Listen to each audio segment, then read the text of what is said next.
19वां अध्याय परीक्षित का अनशन व्रत और सुखदेव जी का आगमन। सूत जी कहते हैं, राजधानी में पहुंचने पर राजा परीक्षित को अपने उस निंदनीय कर्म के लिए बड़ा पश्चाताप हुआ। वे अत्यंत उदास हो गए और सोचने लगे, मैंने निरपराध एवं अपना तेज छिपाए हुए ब्राह्मण के साथ अनार्य पुरुषों के समान बड़ा नीच व्यवहार किया।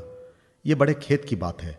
अवश्य उन महात्मा के अपमान के फलस्वरूप शीघ्र से शीघ्र मुझ पर कोई घोर विपत्ति आएगी। मैं भी ऐसा ही चाहता हूं, क्योंकि उससे मेरे पाप का प्रायश्चित हो जाएगा और फिर कभी मैं ऐसा काम करने का दुस्साहस नहीं करूंगा। ब्राह्मणों की क्रोधाग्नि आज ही मेरे राज्य, सेना और भरे पूरे खजाने को जलाकर खाक कर दें, जिससे फिर कभी मुझ दुष्ट की ब्राह्मण, देवता और गौओं के प्रति ऐसी पाप बुद्धि न हो। वे इस प्रकार चिंतन कर ही रहे थे कि उन्हें मालूम हुआ ऋषि कुमार के शाप से तक्षक मुझे डसेगा। उन्हें वो धधकती हुई आग के समान तक्षक का डसना बहुत भला मालूम हुआ।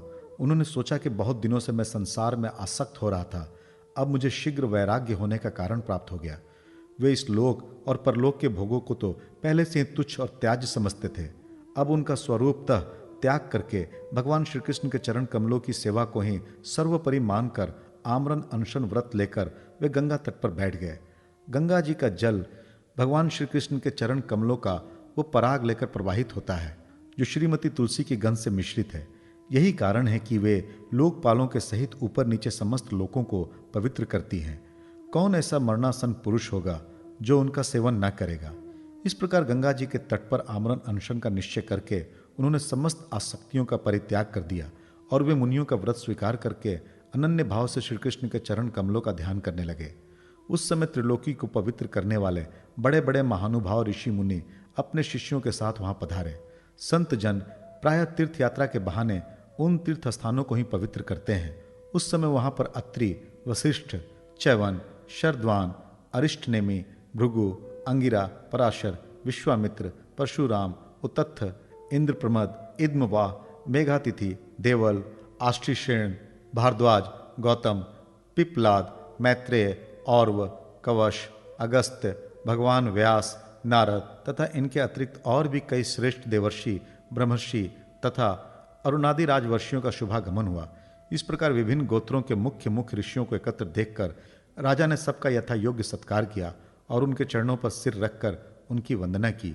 जब सब लोग आराम से अपने अपने आसनों पर बैठ गए, तब महाराज परीक्षित ने उन्हें फिर से प्रणाम किया और उनके सामने खड़े होकर शुद्ध हृदय से अंजलि बांधकर वे जो कुछ करना चाहते थे उसे सुनाने लगे। राजा परीक्षित ने कहा, अहो, समस्त राजाओं में हम धन्य हैं, धन्यतम हैं, क्योंकि अपने शील स्वभाव के कारण हम आप महापुरुषों की कृपा पात्र बन गए हैं। राजवंश के लोग प्रायः निंदित कर्म करने के कारण ब्राह्मणों के चरण धोवन से दूर पड़ जाते हैं। ये कितने खेद की बात है। मैं भी राजा ही हूँ। निरंतर देह गेह में आसक्त रहने के कारण मैं भी पाप रूप ही हो गया हूँ। इसी से स्वयं भगवान ही ब्राह्मण के शाप के रूप में मुझ पर कृपा करने के लिए पधारे हैं। यह शाप वैराग्य उत्पन्न करने वाला है, क्योंकि इस प्रकार के शाप से संसारासक्त पुरुष भयभीत होकर विरक्त हो जाया करते हैं। ब्राह्मणों, अब मैंने अपने चित्त को भगवान के चरणों में समर्पित कर दिया है। आप लोग और माँ गंगा जी शरणागत जानकर मुझ पर अनुग्रह करें। ब्राह्मण कुमार के शाप से प्रेरित कोई दूसरा कपट से तक्षक का रूप धरकर मुझे डस ले अथवा स्वयं तक्षक आकर डस ले, इसकी मुझे तनिक भी परवाह नहीं है।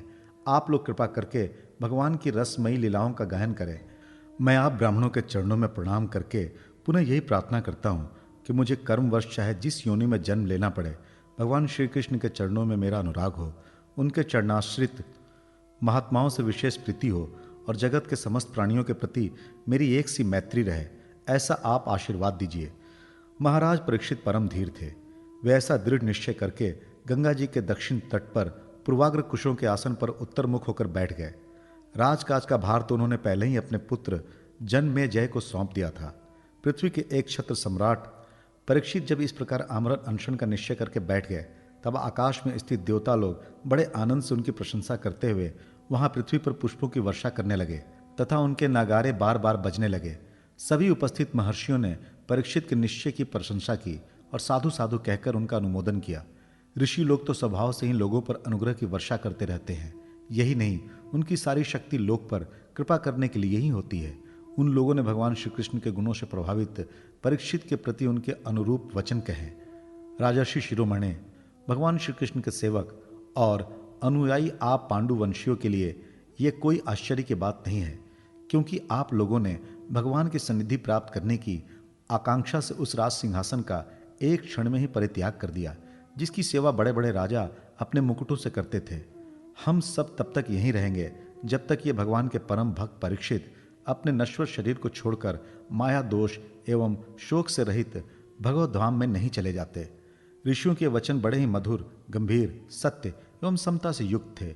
उन्हें सुनकर राजा परीक्षित ने उन योग युक्त मुनियों का अभिनंदन किया और भगवान के मनोहर चरित्र सुनने की इच्छा से ऋषियों से प्रार्थना की, महात्माओं, आप सभी ओर से यहाँ पधारे हैं। आप सत्य लोक में रहने वाले मूर्तिमान वेदों के समान हैं। आप लोगों का दूसरों पर अनुग्रह करने के अतिरिक्त जो आपका सहज स्वभाव है, इस लोक या परलोक में और कोई स्वार्थ नहीं है। विप्रवरों, आप लोगों पर पूर्ण विश्वास करके मैं अपने कर्तव्य के संबंध में ये पूछने योग्य प्रश्न करता हूँ। आप सभी विद्वान परस्पर विचार करके बतलाइए कि सबके लिए, सब अवस्थाओं में और विशेष करके थोड़े ही समय में मरने वाले पुरुषों के लिए अंतःकरण और शरीर से करने योग्य विशुद्ध कर्म कौन सा है। उसी समय पृथ्वी पर स्वेच्छा से विचरण करते हुए किसी की कोई अपेक्षा न रखने वाला व्यास नंदन भगवान श्री सुखदेव जी महाराज वहां प्रकट हो गए। वे वर्ण अथवा आश्रम के बाह्य चिन्हों से रहित एवं आत्मानुभूति में संतुष्ट थे। बच्चों और स्त्रियों ने उन्हें घेर रखा था। उनका वेश अवधूत का था। 16 वर्ष की अवस्था थी। चरण, हाथ, जंघा, भुजाएं, कंधे, कपोल और अन्य सब अंग अत्यंत सुकुमार थे। नेत्र बड़े बड़े और मनोहर थे। नासिका कुछ ऊंची थी, कान बराबर थे, सुंदर भवें थी। इनसे मुख बड़ा ही शोभायमान हो रहा था। गला तो मानो सुंदर शंख ही था। हंसली ढकी हुई, छाती चौड़ी और उभरी हुई, नाभि भंवर के समान गहरी तथा उदर बड़ा ही सुंदर त्रिबली से युक्त था। लंबी लंबी भुजाएं थी। मुख पर घुंघराले बाल बिखरे हुए थे। इस दिगंबर वेश में वे श्वेत देवताओं के समान तेजस्वी जान पड़ते थे। श्याम रंग था। चित्त को चुराने वाली भरी जवानी थी। वे शरीर की छटा और मधुर मुस्कान से स्त्रियों को सदा ही मनोहर जान पड़ते थे। यद्यपि उन्होंने अपने तेज को छिपा रखा था, फिर भी उनके लक्षण जानने वाले मुनियों ने उन्हें पहचान लिया और वे सब के सब अपने अपने आसन छोड़कर उनके सम्मान के लिए उठ खड़े हुए। राजा परीक्षित ने अतिथि रूप से पधारे हुए श्री सुखदेव जी को सर झुकाकर प्रणाम किया और उनकी पूजा की। उनके स्वरूप को ना जानने वाले बच्चे और स्त्रियां उनकी ये महिमा देखकर वहां से लौट गए। सबके द्वारा सम्मानित होकर श्री सुखदेव जी श्रेष्ठ आसन पर विराजमान हुए। ग्रह, नक्षत्र और तारों से घिरे हुए चंद्रमा के समान ब्रह्मर्षि, देवर्षि और राजर्षियों के समूह से आवृत श्री सुखदेव जी अत्यंत शोभायमान हुए। वास्तव में वे महात्माओं के भी आदरणीय थे। जब प्रखर बुद्धि श्री सुखदेव जी शांत भाव से बैठ गए, तब भगवान के परम भक्त परीक्षित ने उनके समीप आकर और चरणों पर सिर रखकर प्रणाम किया। फिर खड़े होकर हाथ जोड़कर नमस्कार किया। उसके पश्चात बड़ी मधुर वाणी से उनसे ये पूछा। परीक्षित ने कहा, ब्रह्म स्वरूप भगवान, आज हम बड़ भागी हुए, क्योंकि अपराधी क्षत्रिय होने पर भी हमें संत समागम का अधिकारी समझा गया। आज कृपा पूर्वक अतिथि रूप से पधार कर आपने हमें तीर्थ के तुल्य पवित्र बना दिया। आप जैसे महात्माओं के स्मरण मात्र से ही गृहस्थों के घर तत्काल पवित्र हो जाते हैं। फिर दर्शन, स्पर्श, पाद प्रक्षालन और आसन दानादि का सुअवसर मिलने पर तो कहना ही क्या है। महायोगिन जैसे भगवान विष्णु के सामने दैत्य लोग नहीं ठहरते, वैसे ही आपकी सन्निधि से बड़े बड़े पाप भी तुरंत नष्ट हो जाते हैं। अवश्य पांडवों के श्रीहृद भगवान श्री कृष्ण मुझ पर अत्यंत प्रसन्न हैं। उन्होंने अपने फुफेरे भाइयों की प्रसन्नता के लिए उन्हीं के कुल में उत्पन्न हुए मेरे साथ भी अपनेपन का व्यवहार किया है। भगवान श्री कृष्ण की कृपा ना होती तो आप सरीखे एकांत वनवासी अव्यक्त गति परम सिद्ध पुरुष स्वयं पधार कर इस मृत्यु के समय हम जैसे प्राकृत मनुष्यों को क्यों दर्शन देते। आप योगियों के परम गुरु हैं, इसलिए मैं आपसे परम सिद्धि के स्वरूप और साधन के संबंध में प्रश्न कर रहा हूं। जो पुरुष सर्वथा मरणासन्न है, उसको क्या करना चाहिए? भगवान, साथ ही यह भी बतलाइए कि मनुष्य मात्र को क्या करना चाहिए। वे किसका श्रवण, किसका जप, किसका स्मरण और किसका भजन करें तथा किसका त्याग करें।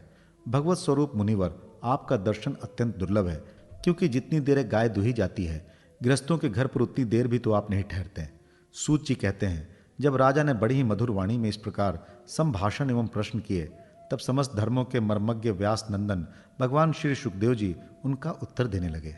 इति प्रथम स्कंद समाप्त। हरि ओम तत्सत।